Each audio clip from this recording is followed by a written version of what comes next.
Bonjour, bienvenue à la commission scolaire du Val-des-Serres. Je m'appelle Annie Bellil, je suis conseillère pédagogique pour le préscolaire et pour le français primaire. Je suis Éric Marchand, conseiller pédagogique au préscolaire et en français au primaire. Et moi, je suis Edith Catherine Mongeon, je suis conseillère pédagogique pour le 3e cycle du primaire et le secondaire. Aujourd'hui, on va vous parler des rumeurs qui circulent dans les corridors de vos écoles.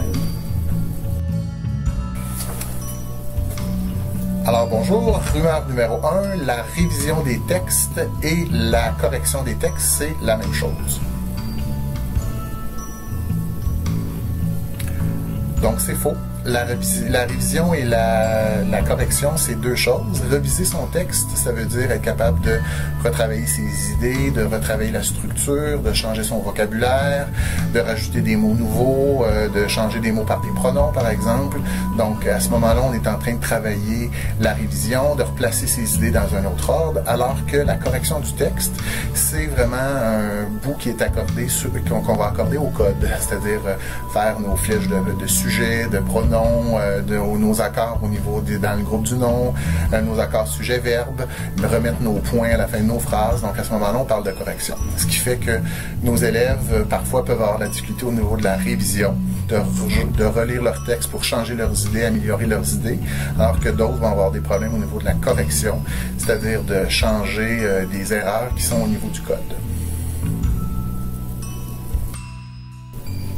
À la fin de la maternelle, l'élève doit connaître toutes ses lettres et ses chiffres. Qu'en pensez-vous? Est-ce que c'est vrai? Est-ce que c'est faux? C'est faux. L'élève doit connaître certaines lettres, reconnaître certains mots, particulièrement les lettres et les mots qui sont significatifs pour lui, les lettres de son prénom, les mots papa, maman, je t'aime. Ce qui est important, c'est que l'élève baigne dans l'écrit, donc qu'il ait accès à des livres de qualité, qu'il se fasse lire des livres à haute voix, des histoires, qu'il soit en mesure de manier les livres. Ça, c'est important. Mais c'est pas important qu'il connaisse toutes les lettres et c'est surtout pas au programme du préscolaire. Ça va être la tâche de l'enseignant de première année de faire ces apprentissages-là aux élèves. Pour ce qui est des chiffres, encore une fois, la maternelle, c'est l'éveil. Donc, l'éveil aux mathématiques, d'avoir des jeux de classement, de dénombrement, de voir le calendrier, de compter les amis, toujours dans un contexte qui doit être ludique, un contexte significatif et réel pour l'élève. Le but de la maternelle, c'est qu'il aime aller à l'école, pas certaines fois, mais vraiment tous les jours. Merci! Autre rumeur, au préscolaire, pour écrire dans les trottoirs, il faut faire des activités et des exercices de motricité fine.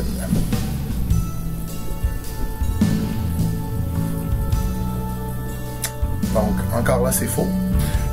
Idéalement, les trottoirs ne sont pas travaillés au préscolaire. Les enfants doivent apprendre, avant de pouvoir exécuter l'écriture au niveau de la motricité très fine, écrire dans un trottoir, nos élèves ils doivent apprendre à travailler la motricité globale dans les grands axes du corps. Donc, être capable de travailler au niveau des épaules, au niveau du coude, au niveau des hanches. Et plus on renforce ces parties-là de notre corps, plus on sera capable d'avoir une écriture qui va être précise et plus petite. Donc, nos élèves au préscolaire, on leur fait travailler leur motricité globale. Tranquillement, on se rapproche de la motricité fine avec des exercices, par exemple, de modelage, d'attaché, d'enfilage, pour qu'éventuellement, ils soient à l'aise pour tenir un crayon. Et quand ils seront habiles pour tenir leur crayon et être bons au niveau de l'exécution, on va les faire écrire dans des grands espaces et tranquillement, quand l'élève va être prêt, il va pouvoir écrire dans des plus petits espaces, ce qui est généralement plus difficile à la maternelle. Et donc, même en première année, ça se pourrait que les premiers écrits se fassent sur des feuilles pas lignées, des feuilles où il n'y a pas de trottoir, et tranquillement, au fur et à mesure que l'année arrive, que l'année avance, l'écriture va se rapetisser.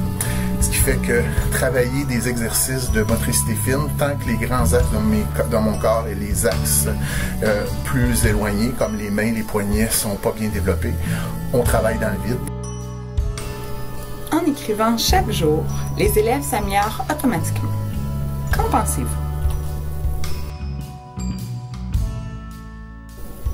Écrire souvent, régulièrement, pour le plaisir, pas pour subir une évaluation ou encore nécessairement se faire corriger, est primordial pour développer la compétence écrire des textes variés.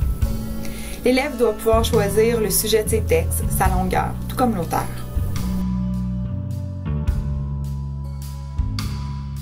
Ceci étant dit, pour que l'élève apprenne à écrire des textes qui ont du style, de la personnalité, qu'il soit capable d'organiser ses idées, etc., il doit absolument y avoir un enseignement sur des objets d'apprentissage ciblés de la part de l'enseignant. L'élève doit pouvoir vous voir écrire dans des contextes réels. L'élève doit avoir l'occasion d'écrire de 30 à 40 minutes par jour idéalement pour pouvoir mettre en pratique les enseignements qu'il va avoir reçus de votre part. Pour y arriver, vous allez devoir l'accompagner dans ses apprentissages, faire de l'étayage. Donc, c'est poser des gestes pour accompagner l'élève jusqu'à temps qu'il maîtrise ce que vous lui avez enseigné. C'est en forgeant qu'on devient forgeron. C'est en écrivant qu'on devient écrivain ou bon scripteur. Encore faut-il être en contact avec des textes modèles, des experts qui écrivent pour vrai et être accompagné dans ces apprentissages-là. Alors, une rumeur qu'on entend souvent au secondaire, c'est qu'il faut travailler l'orthographe dans des contextes réels de communication en plaçant les textes au cœur de cet enseignement.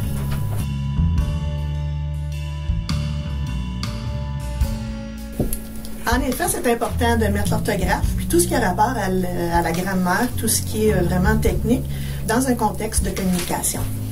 La raison étant simple, c'est que si on fait juste des pratiques de chacun pour l'orthographe ou pour la grammaire, la syntaxe, on fait les fameuses drills d'avant, l'élève il va devenir vraiment performant dans cet exercice-là très pointu. Par contre, quand il va arriver dans son texte pour faire le transfert, ça va être très difficile à faire le transfert. Juste un petit exemple comme ça pour vous faire bien comprendre. Admettons que moi je m'installe et que je vous montre chacun des pas des danses sociales qui existent. Cha-cha, bomba, samba. Okay? Je vous montre seulement les pas, comment les faire. On pratique, vous devenez expert dans ces pas-là. Un soir, on arrive dans une salle, je vous dis, bon ben, monsieur, madame, vous allez danser ensemble, monsieur, madame, vous allez danser ensemble. Je mets de la musique, sans dire c'est quoi, puis je vous dis, go, enchaînez-moi tout ça, faites-moi la chorégraphie. Vous ne serez pas capable. Vous allez être capable de faire exactement le bon pas. Si je vous demande, bon, on fait un pas de valse, vous allez le faire. Par contre, vous ne saurez pas quand l'utiliser, sur quelle musique l'utiliser, comment faire des enchaînements. Il va vous manquer plein de détails comme ça. Si on regarde l'orthographe, la syntaxe, dans des exercices très définis, ben c'est un peu le même principe qui arrive. L'élève est bon, il arrive dans le texte, dans notre musique de la langue française, et il ne sait pas quand est-ce qu'utiliser un homophone ou bien encore une règle de grammaire, un accord. Il ne sera pas capable de... En tout cas, ça va être plus difficile pour lui de déterminer qu'est-ce qu'il doit utiliser et quand il doit l'utiliser. Un autre point aussi qui est important là-dedans, c'est que le contexte qui est réel de communication, ben, c'est notre but. C'est notre but premier.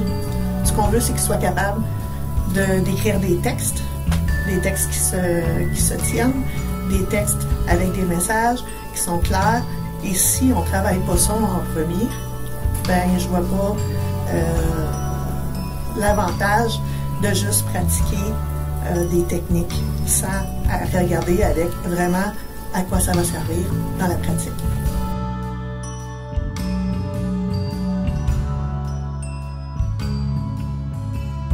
Comme nous avons beaucoup de plaisir à travailler ensemble, nous vous souhaitons une magnifique année à travailler avec vos collègues, vos élèves, à leur faire apprendre les choses, à leur enseigner. Et ça va nous faire un grand plaisir de vous accompagner dans toutes ces démarches-là. Au plaisir de vous revoir. Amusez-vous bien. Bye bye!